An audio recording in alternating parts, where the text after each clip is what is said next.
Welcome to the Tech Story Podcast, a place where we interview founders, CEOs, and entrepreneurs in tech who are building really exciting businesses. Today, I'm thrilled to welcome Brian Mullins on the show.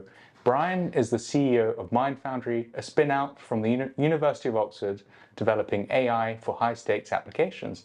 Brian, thank you for taking the time for being with us today. Please, can you share a bit of background about yourself and Mind Foundry? Yeah, thanks, Charles. It's great to be here. I am the CEO of Mind Foundry. Mind Foundry, spun out of the University of Oxford, is just over 6 years old. I've only been with the company for 4 years, originally from the United States. I'm actually a graduate of the U.S. Merchant Marine Academy, I've been in technology and venture-backed technology for most of my career. After having been involved with hardware and software companies and some successes and some failures, I heard about an opportunity here in Oxford, a company founded by Professor Steve Roberts and Professor Mike Osborne, both who have phenomenal reputations in AI. We're doing some really exciting work on bringing artificial intelligence to high-stakes applications where decisions affect people's lives or are made at the scale of populations. I knew, both of them from their work, but when I had a chance to meet them and found out they were looking for a CEO, it was very easy to make that decision. Yeah, I can imagine. And yes, Steve and Mike are world leaders in AI. I guess the AI has become a lot more popular recently with ChatGPT. Is ChatGPT responsible? And from your perspective, how has this helped the machine learning market? How does this affect Mind Foundry? Great question. I'm not sure if I would say any particular model is responsible or not responsible. Maybe there's some that are trained intentionally on a pretty badly curated data set, looking for a bad outcome. But I think generally speaking, models are tools. And it's how you use them and how you understand what the data represents, what the method that is used to create the model is capable of, and how those things affect what the outcome is, and then based on what that recommendation is or what that decision is, what takes place in the real world, right? What's the intervention? What's the direction of the intervention? And if you can assess all of those things, I think then you can start to understand if you can use that model responsibly for a specific application. And in a lot of cases, you probably don't need to do that, right? If I'm trying to figure out the best time of day to send a marketing email, if it gets it wrong, the implications are probably not that profound. But if you're making a decision that directly affects someone's life, their access to some critical services or some opportunity, then I think based upon what those stakes are, what the impact is, you have to put more consideration into how you use these technologies. That being said, ChatGPT is exciting, right? Foundational models, these large models that offer the opportunity to take learning from one area and do multiple things with it. It's not general artificial intelligence, but generalizable intelligences. It's a new area of opportunity. There'll be many, many implications of it, many, many things that can be done with it. I think that's phenomenal. And I think we're all still learning what those things are going to be, what the impact will be. We're very optimistic, and I think equally concerned that they're used responsibly. And I guess, does that mean that a company like Mind Foundry can help ChatGPT become responsible or be used responsibly? Yeah, we tend to think of, it would be the second part. We work directly with organizations. Our largest area is in insurance, government infrastructure, so helping governments to make decisions about things like roads or railroads or bridges. And then in the area of security and defense, where certainly the stakes are the highest, and using AI responsibly is critical for the safety of people's lives directly. And we work with the organizations that are interested in using AI and help them with our platform to use them responsibly and to monitor their use in a way so that they can ensure that is happening on an ongoing basis. That's great, and I'm sure the impact is huge, especially given that it affects lives and high stakes. Since being a founder and then CEO now at Mind Foundry, what's been your favorite moment so far? My favorite moment ever as a CEO, or since the first time I was a CEO or founder? You can share both moments. Yeah, so I mean, there's a lot really. I really like working with people. I'd say that the thing that I'm most proud of is when people that I've had the chance to work with and mentor go on to start their own companies. Right. I think the idea that we could help people to reach their potential is the job of the CEO. Whether it's in their current role, their future role in an organization, or whether they go on in the future in their career to start something new. That's the thing that really gets me excited about, is helping people to achieve their own goals and reach their potential. And then there's a million things in between, right? I think I love technology. It's easy with technology to be focused on tech for tech's sake. Right? Made something that's cool, and the idea of it is really cool.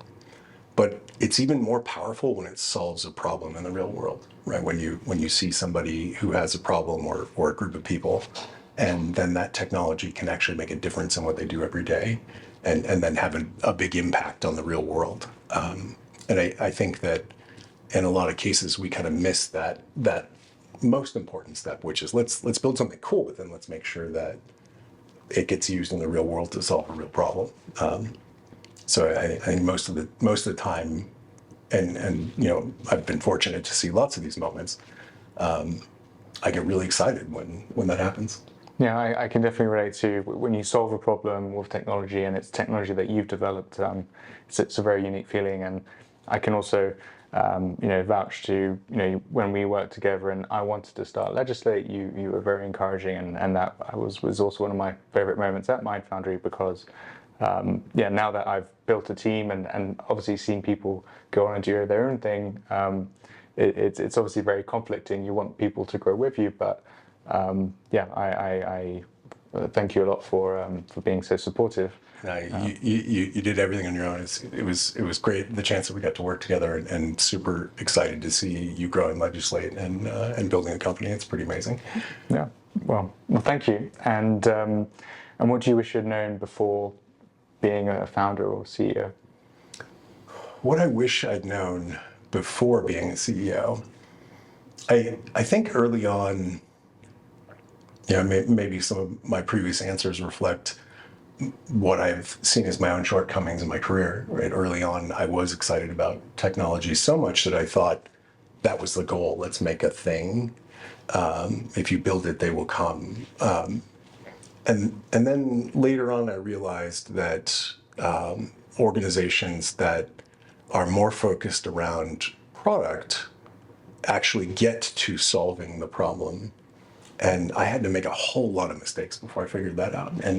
And I think the reason why is that the product philosophy and process gets you closer to interacting with customers, the users, the people that have the problem. And it really informs your thinking about what you're building and how you create it, and what the objective is. But then after years of thinking that, oh, this is so much more successful, this is fantastic. I also learned, and later really learned, that the things that would still hold an organization back are not empowering people. And the truth is, I think that a lot of the strength of the product process and the product focus in an organization is because it's focusing on people in very specific places. And if you take a step back, you realize that it's actually when you're focusing on people and empowering people to solve the problems, that's when you have the most success. And it took me a lot of mistakes, I think, along the way to figure that out, and a lot of good advice from people along the way. I wish I'd known that earlier on, but maybe you have to go through those mistakes. Maybe you have to learn by doing to really appreciate it. Product is really hard, and something that we always take for granted. And I think especially when you are at the top with the vision, you just expect things to happen and build themselves, and it always takes longer. But it's also an area where maybe it might seem expensive to invest time and resources, but ultimately it does pay off. Yeah, absolutely, absolutely. And you make a good point about how hard it is, kind of being at the top, trying to create a vision. Your job as a CEO is to create a vision. It's to build the team, both with new people with new abilities, but also the team that you have. And then it's to drive revenue. Revenue is the fuel that you need to accomplish your mission, and you've got to do all of those things. But you have to do it knowing that, when you're at the top, it's like being on top of an iceberg, right? And you just can't see what's below the surface. And as that iceberg gets bigger and bigger and bigger, your blindness to what is below is less and less and less. And if you don't, if you're not willing to stick your head in the water and really see, the shape of things, you're likely to have a lot of problems really helping to do your critical role as a leader. Yeah, well, I think the analogy of the iceberg is really true, and something which you have to go down, but also come up. Yeah. So great. And now Mind Foundry is a 6-year-old company. What's the vision for the next 5-6 years? So we're focused on the high stakes application. Right? That market represents about 20% of AI overall. But it's the things where off the shelf won't do. Most of the way that AI tools are used and deployed today, are through existing, teams in enterprise or solution providers, or in features and products that people use. And those tools solve a lot of problems, maybe 80% of problems, but when the stakes get high, things need to be different, right? Not just the consideration for how to use it, but the technology, the models, the interpretability, the ability to operate within regulatory frameworks and compliance, and to be able to, validate that you are maintaining those requirements in operation over time as the world changes. They become critical, and if you make a mistake there, the results are disastrous. And so we really see the work that we're doing, we're hopeful that we can have a positive effect on some of these key industries. And the more that people approach AI in this way, whether they're working at the algorithmic level like we are, or whether they're implementing things that are off the shelf but in a more responsible and curated way, we're hopeful that then the trend will be, more responsible solutions across these high stakes applications. And we're learning so much from our customers, right? The importance of the areas, where we're already developing traction to society. They're there in this kind of unintuitive way that we don't think about as individuals. But if you take a step back and look at the market, they're critical. Like, think about insurance. Most of us, maybe we get car insurance because we have to. If you're, where I grew up, you need health insurance to get access to basic health care. And that seems very important as an individual, but we don't really understand the scope of it. Insurance represents almost 9% of GDP worldwide.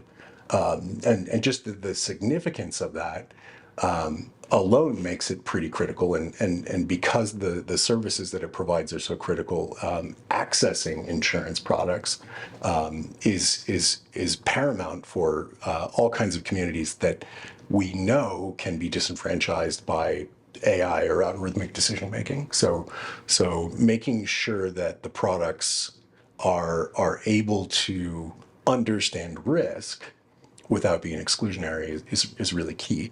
And the opportunity is that insurance can be a profitable business and provide these services to customers, even though there is risk associated with it. You don't have to remove risk; you just need to better understand it, and that's something that AI does really well. And so the opportunity is to make these products available for more people to provide this critical, layer of infrastructure that really works across the economy. It's not just the products that we see, life and health and car insurance. Specialty insurances that businesses have, essentially keep the economy running smoothly. Take the idea of delivery vehicles like trucks. Most large cities rely on truck-based delivery, right? They don't manufacture foods locally. They don't have the goods that they need to operate a city. And if a truck had an accident, and most trucks are owned by small and medium businesses, sometimes owner operators, they don't have the resources to repair a truck that has damage, kind of in an unforeseen accident. And if they had to wait until their normal business operations allowed them to do that, then you take some of the capacity away. Now, market forces would then make a higher demand. Some people would go get more trucks, and they would make up for it. But those take a long time. And if in that time another truck had an accident, then you can have this kind of cascading problem where which goods don't get delivered to that city, right? And then how do the prices change, or how do the fluctuations in availability affect the way that people get their food or their medicine or any number of the things that they rely on? And insurance as a layer allows that to run smoothly even when there's unforeseen problems. And so, if we can build AI that helps with that robustness, people may not notice, but I think it's pretty important work. So you're kind of the hero that no one knows of, but it is ultimately keeping the insurance companies running. I love that idea. I think my team would say that the companies, the insurance companies, or the governments that are looking to use AI responsibly, those are the heroes. Because a lot of people want to adopt the technology quickly because they see the opportunity, you save money or improve outcomes, but they're not thinking about doing it responsibly. Now, it's not maliciously, right? They're just not thinking about it. But the ones who do, the ones that slow down and say, hey, let's do this the right way, I think those are the unsung heroes today in high stakes applications. Absolutely, and I think we take for granted that AI models need data, and if there's an underrepresentation of data, especially in populations, then that means that if you don't apply the AI responsibly, then you can ultimately risk excluding those populations. Yeah, that's right. So it's really fascinating, and best of luck doing that. And as a CEO, I imagine you must come across quite a few contracts. What are the key legal documents that you look at, and what can you sort of share about them? So, from our perspective, the most important contracts, in tech, everyone understands you're doing NDAs regularly. There's a certain number of simple documents like that allow you to have the conversations and interact with customers, partners, and other organizations. But then I think there's two other critical areas of contracts. One, employment contracts. Because of the complexity, especially if you work across jurisdictions, the requirements there, this is a high stake application if you think about it from a contracting perspective, because on the other side of that contract, right on one side, it's the company and people operations, they're trying to do their best. And they're working across jurisdictions. Maybe they don't know. They're trying to navigate on the fly. But on the other side is a person, right? And that is that person's livelihood, and their family relies on what they do with their livelihood. And so the stakes get really high, and the experience has to be good. and simple and able to be understood. And so I'd say employment contracts are probably one of the most critical ones. And especially in competitive markets for talent, you have to move quickly with those. So simple and speed and timing are everything. And then the last one that I would say on the most important list would be the commercial contracts, because it's the same way. When there's an opportunity to solve a problem there, and an organization has the bandwidth to focus on that problem, right? If I can't get a contract that's simple and easy to execute and get it signed, we can't move forward. Another priority could come up, that maybe this is still absolutely critical, but they don't have the time to get through it.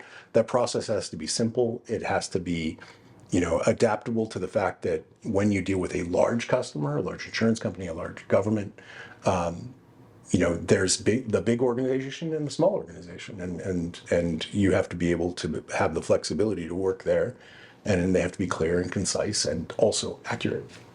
Great. No, I absolutely agree on employment contracts. It's really, really high stakes and someone's life. And when we, obviously half our team is based in Spain, when we set up a branch and they're now all on employment contracts, the difference in obviously holidays, but also rules around notice periods. In the UK, there's sort of a rule of thumb around what's reasonable and what isn't, whereas in Spain there are actual trade unions that have sort of set for this specific industry, this specific role, the notice period has to be X. And that's something which we've had to learn, and of course there are ways of ensuring that the company is protected or that there's alignment between jurisdictions, but it's just complexity that you can't just sign a document and expect it to work. It needs to be done properly. And regulations change, right? And those change, and you need to know immediately which of your contracts are affected by the change, and where do you need to make an update.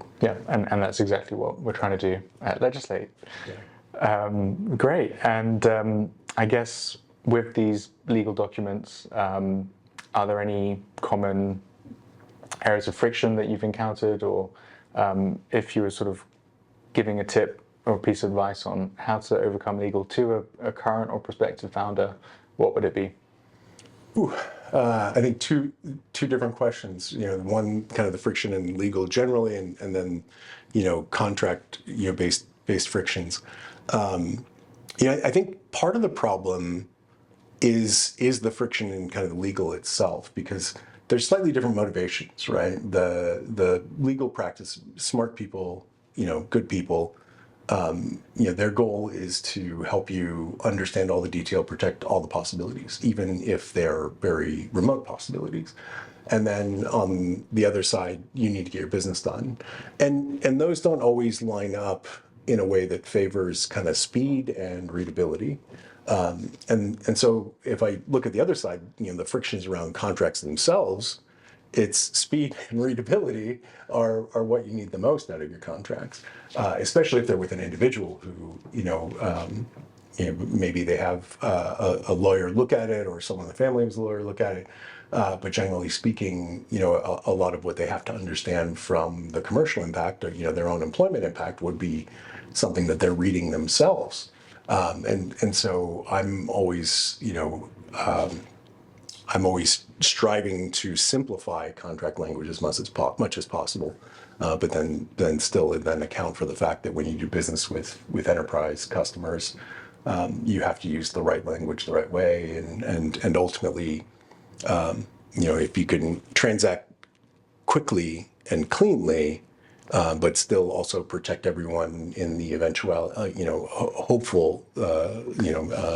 hopefully not eventuality that there's some kind of litigation or dispute involved, that there's enough clarity in the contract from a letter and a spirit to help everybody understand what's meant and what's binding. Yeah, well, I guess key summary is make sure you use the right contracts or the right language, which means seeking legal advice. But because ultimately contracts are only revisited when something goes wrong, and you want to make sure that you've got the right framework to protect yourself. I know everybody wants to get that deal closed, but if you've got a term in there that's wrong, it will come back to haunt you, and it won't be worth, trying to gloss over that detail on the front end. Yeah, I've heard lots of horror stories of founders who signed a contract too quickly and then couldn't terminate the agreement and ended up not being able to fulfill the contract, or having a supplier who's sort of letting them down, and then they just end up, stuck. And sometimes it does hurt the business. Great. I got some great advice once earlier on in my career. A mentor tell me, even if you're small and nobody will use your commercial paper, like nobody wants to use your contracts, you've got to end up kind of responding to their contracts. Make your own paper, make your own contracts. Eventually, you'll be able to use yours in a standardized fashion. And by making them in advance, you start to shape how you do your deals, and you have them, and you have the time to make them right. And so, don't think that you'll get the right contract for you in the 8 hours before the end of the month, trying to close the deal with that customer that you really, really want, because you're probably not going to be thinking clearly about what you need to do to protect yourself. And if you have your own contract, then you know at least what to look out for. That's right. And the client's contracts. It's a great piece of advice. And if you were to receive a contract to sign today, what would impress you? Simplicity, right? If you can say what you mean in simple terms, they still have to be legally robust, but in simple terms, I'm always impressed. I think a lot of people will use really legacy templates, and maybe it's not because of them, but it's because their companies always use them, or their legal counsel that they've worked with has been using them for the last 100 years. What's wrong with that?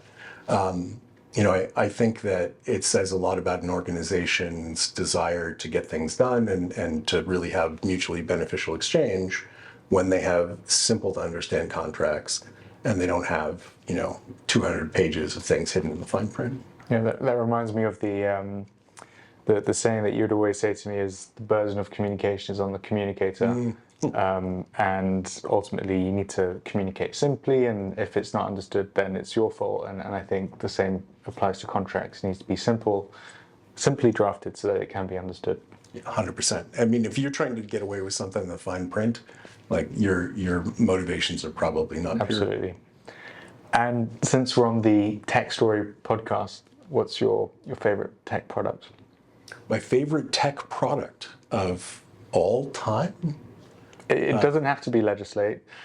It can be anything. Well, I work with AI, and there's a lot of things that I'm really excited about, and things that are probably my current favorite products.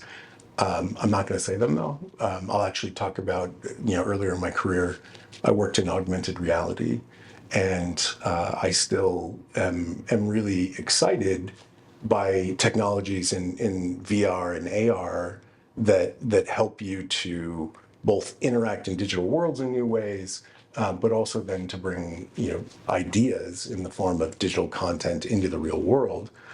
Creating an interface out of the world, telling stories in the environment that you're at.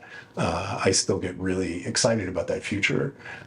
It's still years away, but I can imagine wearing a pair of glasses and being in my living room and seeing a character walk through the door into my living room, and the story plays out there, and they sit down in one of my chairs and have a conversation with me. It's kind of the same magic of immersive theater, where you get to interact with the characters, and each time the show happens, it's slightly different based on what the audience does. It's this kind of, ultra personalized experience, but can be scaled and can be in a very, personal context of where you live, where you're at. I think AR is pretty amazing. And have you heard of a company called Humane?